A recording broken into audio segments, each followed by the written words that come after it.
जी, मैं आपको अपने पहले लेक्चर में वेलकम करता हूँ।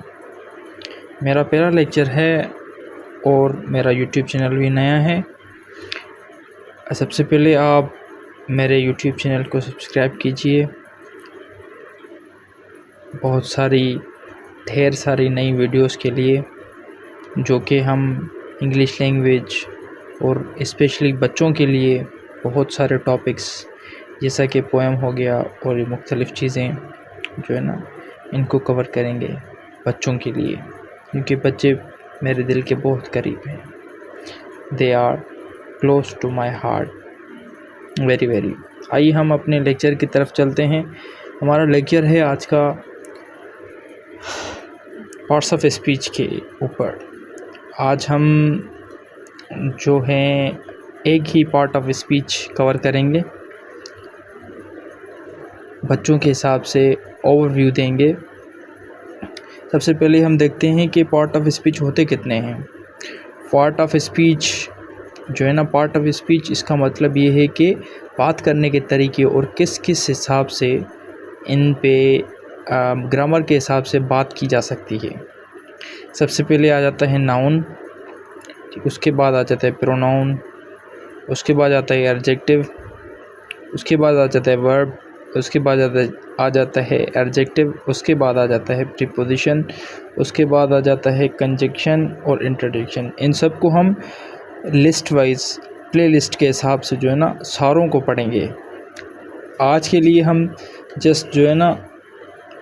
हम सिर्फ यहाँ पर मैंने लिखा हुआ है we clear today just noun, what is noun, types of nouns and nouns function and examples. Noun की डेफिनेशन पढ़ेंगे, नाउन के एग्ज़ाम पढ़ेंगे और नाउन के फंक्शन पढ़ेंगे कि कहाँ कहाँ नाउन इस्तेमाल किया जाता है। आइए हम चलते हैं नाउन की डेफिनेशन की तरफ। Definition of noun, a simple definition of noun, बहुत ही आसान, बहुत ही उम्दा बच्चों के लिए ये नाउन की डेफिनेशन है।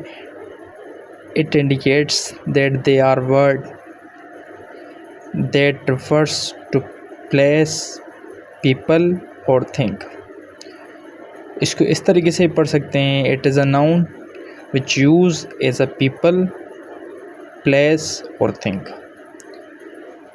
इसका मतलब है कि कोई भी चीज़, किसी चीज़ का नाम, किसी आदमी का नाम, किसी जगह का नाम, वो सारे नाउन कहलाते हैं।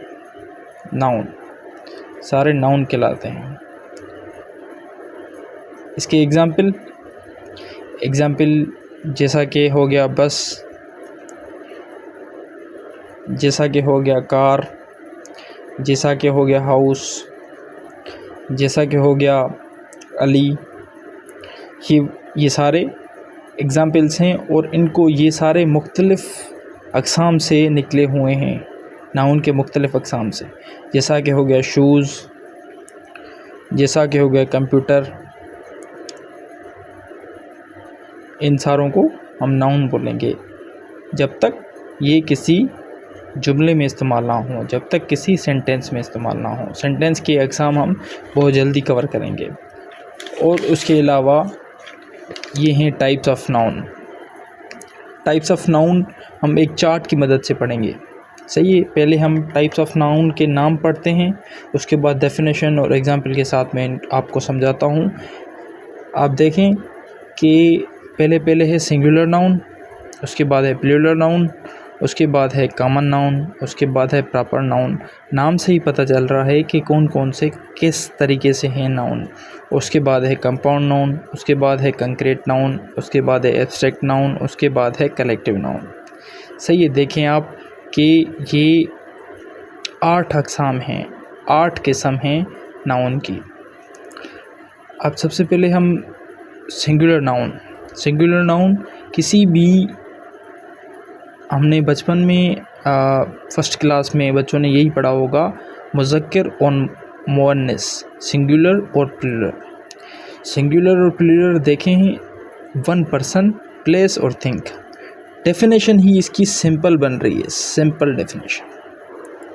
प्लेस, पर्सन और थिंक, कोई भी एक चीज़ हो, सही है, जैसा कि कोच, जैसा कि बॉय, जैसा कि टीचर, हम एक चीज़ को पढ़ेंगे। सही है, जैसा कि क्लास, जैसा कि ग्राउंड, जैसा कि राइटर, एक चीज़। उसके अलावा second type of noun plural noun. नाम से ही पता चल रहा है कि plural noun multiple people, multiple places और मल्टीपल थिंग्स। जैसा कि यहाँ पर एग्जाम्पल लिखा हुआ है शूज़। सही है, यहाँ पर टीचर्स सही है, a group of teachers sitting in rest area, इसका एग्जाम्पल बनेगा। हर एक चीज़ समझने के लिए हमें एग्जाम्पल बनाना पड़ेगा। और उसके अलावा हम नीचे कॉमन नाउन मीन्स आम चीज़, अ जनरल ऑब्जेक्ट और आइडिया। सही, यहाँ पर लिखा हुआ है बेबी तो हर किसी का होता है, जब तक उसको नाम नहीं देंगे तब तक ये आम ही रहेगा। यहाँ पर आते हैं प्रॉपर नाउन। यहाँ पर आ गया ख़ास नाउन। ख़ास, अ स्पेसिफिक पर्सन, प्लेस और थिंग। सही, यहाँ पर स्पेसिफिक चीज़ लिखी हुई है, स्पेसिफिक जगह लिखी हुई है, जिसका नाम एक मुल्क है, जिसका नाम इंडिया है, वो हमारा पड़ोसी है। ठीक है। और उसके बाद कंपाउंड नाउन दो चीज़ों को मिला के, जब तक वो किसी प्रॉपर चीज़ के लिए इस्तेमाल ना हो तब तक वो नाउन ही रहेगा।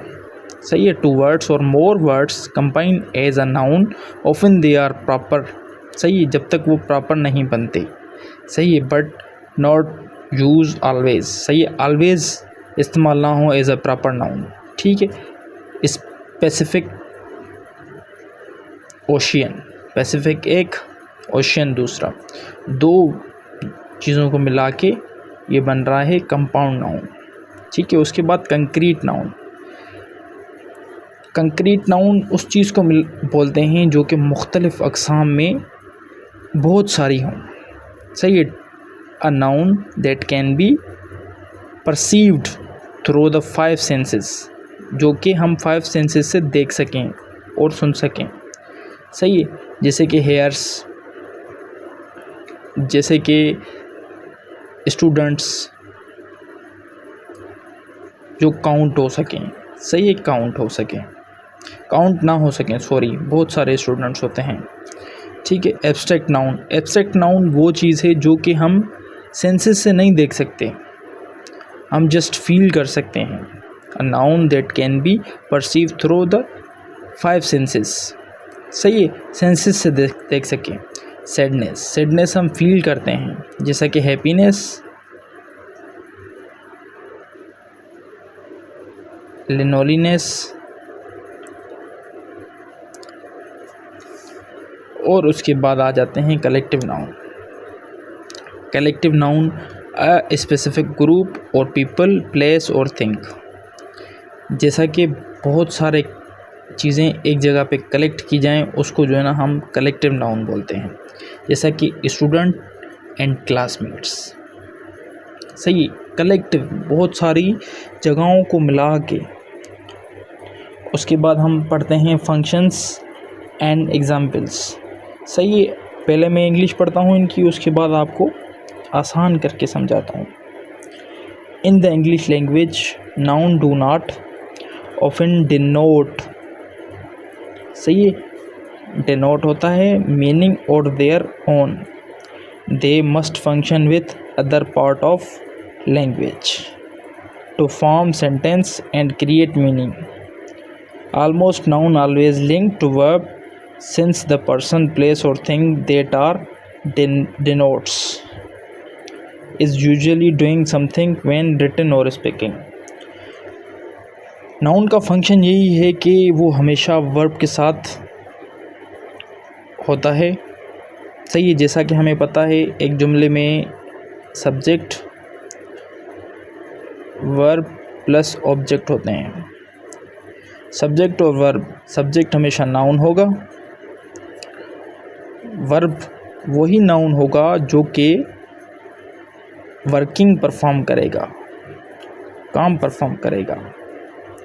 I do work.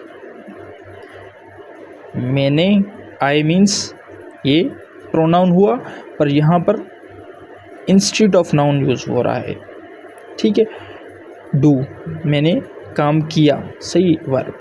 Always use with work. मेरे ख्याल से आपको मेरा लेक्चर समझ में आया होगा। आपका पूरा वीडियो देखने के लिए बहुत शुक्रिया, और हमारे चैनल को सब्सक्राइब करना ना भूलिएगा और बेल के आइकन को दबाना ना भूलिएगा अगले हमारे लेक्चर के लिए। और आपकी सपोर्ट हमेशा हमारे साथ रहे। आपकी बड़ी मेहरबानी।